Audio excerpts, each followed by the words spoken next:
Shalom, selamat pagi Bapak Ibu Saudara yang dikasihi Tuhan Yesus Kristus. Kita bertemu kembali dalam program Gemar Jumat 1 Mei 2026. Berkat firman Tuhan pagi ini terambil dari Efesus 2 ayat 8 sampai yang ke-9. Surat Efesus ini ditulis oleh Rasul Paulus ketika ia berada dalam penjara. Surat ini ditujukan kepada jemaat di kota Efesus yang terdiri dari orang-orang Yahudi dan orang-orang bukan Yahudi yang telah percaya kepada Yesus Kristus. Pada masa itu, banyak orang masih beranggapan bahwa keselamatan dapat diperoleh melalui usaha sendiri dengan melakukan perbuatan-perbuatan baik, mematuhi segala aturan hukum, atau memelihara tradisi-tradisi agama dengan sempurna. Banyak juga yang merasa lebih baik atau lebih berhak menerima berkat Allah karena latar belakang atau status mereka. Melalui surat ini, Rasul Paulus ingin menyampaikan kebenaran dasar yang sangat penting bahwa keselamatan yang kita terima bukanlah hasil dari apa yang kita miliki atau apa yang kita lakukan, melainkan semata-mata karena kasih karunia Allah yang luar biasa. Kebenaran ini tertulis dengan jelas dalam bacaan kita pagi ini, Efesus 2 ayat 8 sampai 9. Demikian firman Tuhan. Sebab karena kasih karunia kamu diselamatkan oleh iman. Itu bukan hasil usahamu tetapi pemberian Allah. Itu bukan hasil pekerjaanmu. Jangan ada orang yang memegahkan diri. Bapak Ibu Saudara yang dikasihi Tuhan Yesus Kristus, dalam dua ayat tersebut terdapat inti ajaran iman Kristen yang menjadi dasar dari seluruh kehidupan rohani kita. Yang pertama, ayat ini menegaskan bahwa keselamatan kita adalah kasih karunia Allah. Kata kasih karunia berarti berkat atau kebaikan yang diberikan secara cuma-cuma, tanpa didahului oleh jasa atau kebaikan dari pihak yang menerimanya. Kita tidak dapat membayar atau membalas kasih karunia ini, karena kita sendiri tidak memiliki apapun yang cukup berharga untuk dijadikan pembayaran. Kita semua adalah manusia yang berdosa, yang jauh dari Allah, dan tidak ada satupun perbuatan baik kita yang dapat menghapus dosa atau membuat kita layak hadir di hadapan Allah. Namun karena kasih-Nya yang besar, Allah memilih untuk mengasihi kita, mengampuni kita, dan menyelamatkan kita meskipun kita tidak layak menerimanya. Yang kedua, keselamatan ini kita terima melalui iman. Iman di sini bukan sekadar keyakinan, pikiran, atau pengetahuan tentang kebenaran, melainkan kepercayaan yang utuh dan penyerahan diri kepada Yesus Kristus sebagai Tuhan dan Juru Selamat. Iman adalah tangan yang terbuka untuk menerima pemberian yang telah disediakan Allah. Iman itu sendiri pun bukanlah hasil usaha kita, melainkan juga karunia yang Allah anugerahkan kepada kita, supaya kita mampu percaya kepadanya. Yang ketiga, ayat ini menegaskan dengan tegas bahwa keselamatan bukan hasil usaha atau pekerjaan kita sendiri.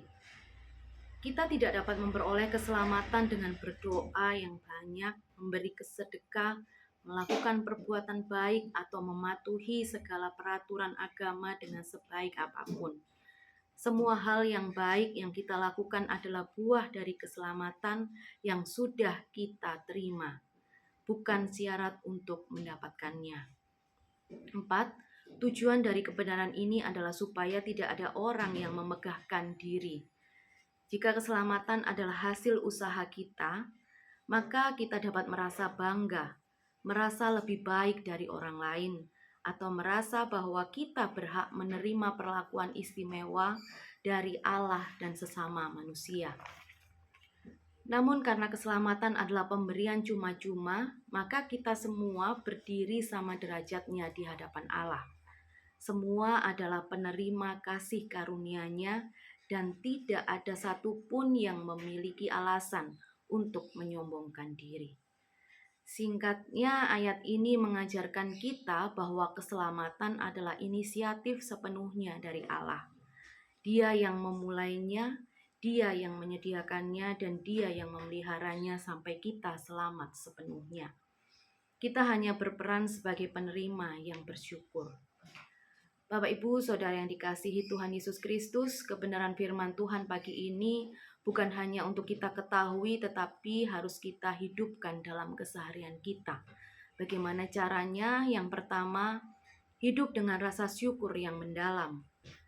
Setiap hari kita dapat mengingat kembali bahwa apa yang kita miliki, terutama keselamatan dan hubungan kita dengan Allah, adalah karunia yang tidak pantas kita terima. Rasa syukur ini akan mengubah cara kita melihat segala sesuatu dalam hidup dan membuat kita senantiasa memuji dan memuliakan namanya. Yang kedua, menjauhkan sikap menyombongkan diri dan merasa lebih baik dari orang lain. Karena kita semua diselamatkan dengan cara yang sama, yaitu melalui kasih karunia Allah, maka kita harus hidup dengan kerendahan hati. Kita tidak boleh memandang rendah orang lain karena latar belakang, perilaku, atau keadaan hidup mereka. Namun sebaliknya kita harus saling mengasihi dan saling melayani sebagaimana Allah telah mengasihi dan melayani kita. Yang ketiga, melakukan perbuatan baik sebagai wujud tanggapan, bukan sebagai syarat. Karena kita telah diselamatkan, maka kita dipanggil untuk hidup yang berkenan kepada Allah. Perbuatan baik yang kita lakukan adalah cara kita menyatakan terima kasih kepadanya dan juga menjadi saksi bagi orang lain tentang kebaikan dan kasih karunia Allah yang telah kita alami. Kita melakukan hal-hal yang baik bukan untuk mendapat keselamatan, melainkan karena kita sudah selamat. Yang keempat, berbagi kabar baik ini kepada orang lain. Karena keselamatan ini adalah berkat yang luar biasa, maka kita dipanggil untuk memberitahukannya kepada semua orang, supaya mereka juga dapat menerima kasih karunia Allah yang sama dan menjadi bagian dari keluarga Allah. Kiranya firman Tuhan hari ini senantiasa meneguhkan hati kita, mengingatkan kita akan kebesaran kasih-Nya, dan memimpin kita untuk hidup yang seturut dengan kehendak Allah. Amin. Mari Bapak Ibu kita satu di dalam doa. Ya Tuhan Allah Bapa yang penuh kasih, kami bersyukur kepadamu atas firman yang telah kami dengar dan renungkan hari ini. Terima kasih karena Engkau telah mengasihi kami lebih dari yang kami sanggup ucapkan, dan telah menyelamatkan kami semata-mata karena kasih karunia-Mu yang besar, bukan karena apa yang kami miliki atau apa yang telah kami lakukan. Ampunilah kami ya Tuhan, jika selama ini kami pernah merasa bangga dengan diri sendiri atau mengira bahwa kebaikan kami membuat kami banyak tidak layak di hadapan-Mu.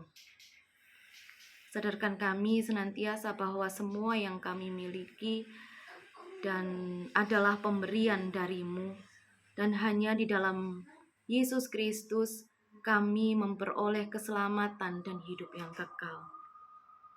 Tolong kami ya Tuhan untuk hidup dengan rasa syukur yang tulus, dengan kerendahan hati dan dengan kasih kepada sesama. Jadikanlah kami alat di tangan-Mu untuk menyampaikan kabar baik tentang kasih karunia-Mu kepada orang-orang di sekitar kami, supaya mereka juga dapat mengenal dan menerima Engkau sebagai Tuhan dan Juru Selamat mereka. Kiranya segala apa yang kami pikirkan, ucapkan, dan lakukan senantiasa memuliakan nama-Mu yang kudus. Dan kalau sebentar Tuhan kami akan melakukan aktivitas kami, kiranya Tuhan menyertai kami mulai dari pagi hingga malam nanti. Kami mau menyerahkan ke dalam tangan-Mu. Doa ini kami panjatkan dalam nama Yesus Kristus Tuhan dan Juru Selamat kami yang hidup. Amin. Selamat pagi Bapak Ibu, selamat beraktivitas, Tuhan Yesus memberkati.